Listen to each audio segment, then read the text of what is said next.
Il était une fois, un jour, en psychiatrie, des dessins dans les yeux.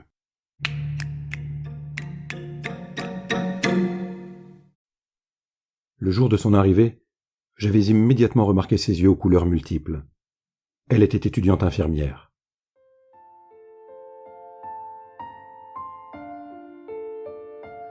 J'étais jeune infirmier depuis 2 ou 3 ans et j'allais l'accompagner pendant ce mois de formation en espérant lui faire découvrir et apprécier comme j'appréciais l'univers passionnant dans lequel j'avais choisi de travailler, la psychiatrie pour enfants et adolescents.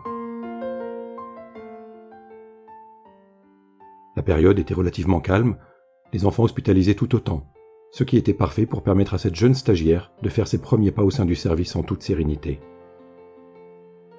Nous avions rapidement découvert en elle une jeune femme douce et très attentionnée. Très vite, elle avait pris ses repères et trouvé sa place. Elle était des plus bienveillantes et très rassurante pour nos jeunes patients qui, pour la plupart, l'avaient adoptée sans hésitation. En effet, avec une grande patience, elle savait trouver les mots et les gestes pour rassurer ceux qui venaient vers elle pour un peu de réconfort, notamment le jeune Paul. Paul avait à peine 10 ans et souffrait d'une épilepsie résistante qu'aucun traitement ne réussissait à soigner. Parallèlement, c'était une agitation psychomotrice importante associée à sa maladie qui avait motivé son hospitalisation, 3 semaines auparavant. Mais nous n'avions pas observé dans le service les troubles du comportement repérés à l'école et au sein de la famille.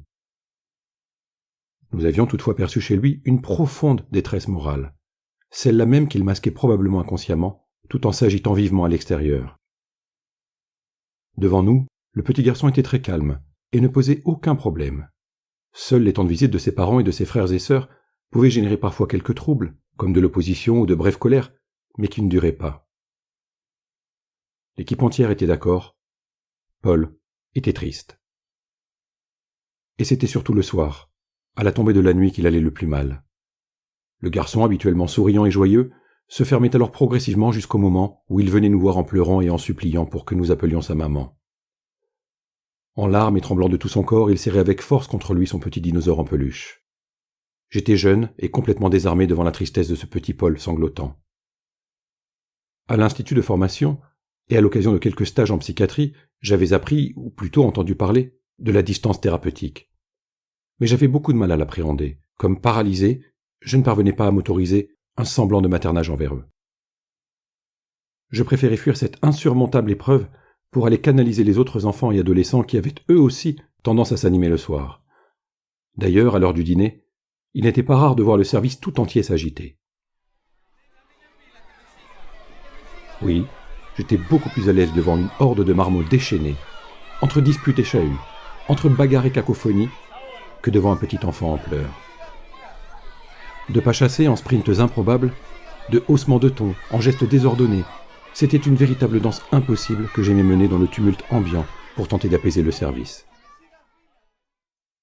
Notre unité accueillait des enfants malades de 5 à 18 ans, et ce mélange des extrêmes nous rendait la tâche difficile et la gestion des crises hasardeuse.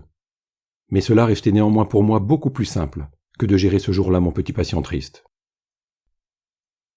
Ce soir d'octobre, la nuit était tombée tôt. Paul pleurait, je fuyais, et Germaine, ma vieille collègue en vacances, me manquait cruellement, car elle savait consoler les plus fragiles. Elle prenait les enfants sur ses genoux et leur racontait des histoires de princesses, de chevaliers ou de fées, parfois même les 3 à la fois. Elle passait sa main dans leurs cheveux en leur chantant une berceuse, puis les accompagnait jusqu'à l'endormissement. Mais elle n'était pas là, et je ne savais pas comment rassurer mon jeune patient qui pleurait et pleurait encore jusqu'à s'effondrer par terre, en pleurant toujours. Son chagrin était grand et sa souffrance vive. Tout cela m'effrayait et je sentais désormais trembler mes jambes. Allais-je moi-même à mon tour vaciller devant ce petit garçon que je ne pouvais pas apaiser? Mon impuissance allait-elle nous anéantir tous les deux, Paul et moi-même? Mais, percevant peut-être mes difficultés à gérer cette situation, ma jeune étudiante était alors intervenue spontanément. Germaine n'était pas là, mais l'étudiante qui venait me sauver allait à cet instant prendre sa place, et même, d'une certaine manière, être une Germaine à son tour. Elle avait aidé le jeune garçon à se relever, puis m'avait demandé si nous pouvions l'accueillir avec nous pendant l'écriture de nos transmissions dans les dossiers. Il n'était pas courant de faire entrer un patient dans le poste de soins. C'était même déconseillé, m'avait-on dit. Mais Germaine l'avait déjà fait, en me rappelant les fonctions de soins du poste de soins. Car, comme son nom l'indique, il doit être un lieu d'accueil et de réconfort. Quelques minutes plus tard, Paul était assis entre l'étudiante et moi, et dessinait pour sa famille, ou nous regardait simplement travailler, silencieusement. J'avais alors regardé ce petit garçon concentré sur son dessin qu'il allait probablement ornementer de multiples cœurs colorés et de maman je t'aime, passionné, avant de le glisser délicatement dans une enveloppe qu'il décorerait aussi. Puis mon regard s'était détourné d'un dessin vers d'autres dessins. Ceux que ma stagiaire avait dans ses yeux. Elle aussi était concentrée sur son travail d'écriture. Ses yeux étaient-ils verts, gris ou marron ? Il me semblait qu'ils étaient un peu toutes ces couleurs à la fois. L'iris était tacheté, ici et là, comme un dessin teinté de nuances diverses. C'était surprenant et fascinant à la fois. Plus tard, j'avais trouvé le nom scientifique de cette particularité, l'hétérochromie. Un terme bien froid pour définir la coloration si étonnante de ce regard qui me troublait dès que je le croisais.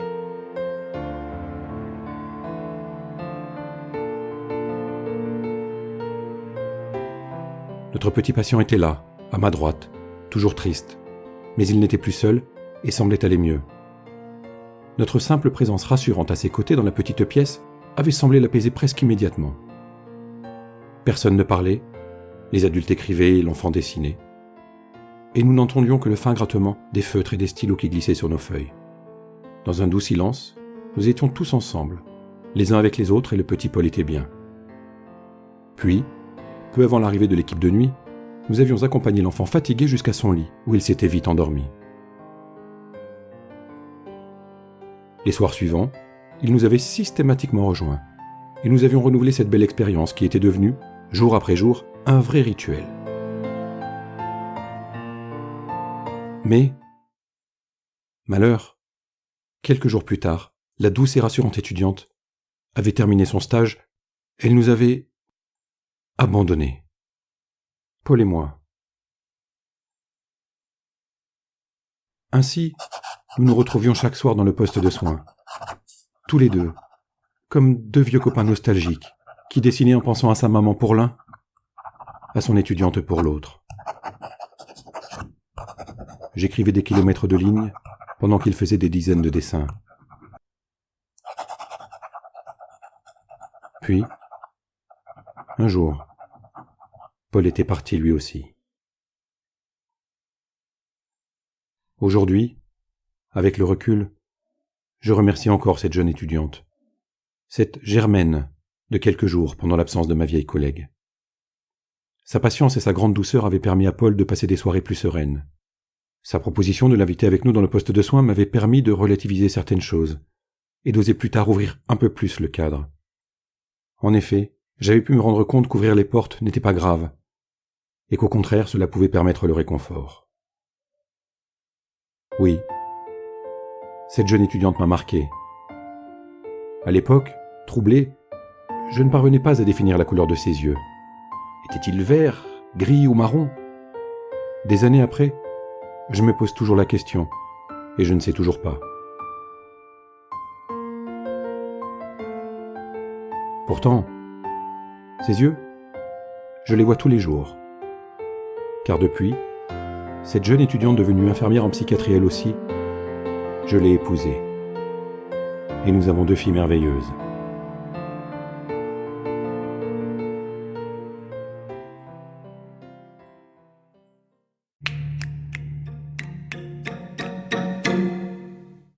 Retrouvez Germaine et Christophe sur Il était une fois en psychiatrie.blogspot.com ou Il était une fois en psychiatrie sur les réseaux.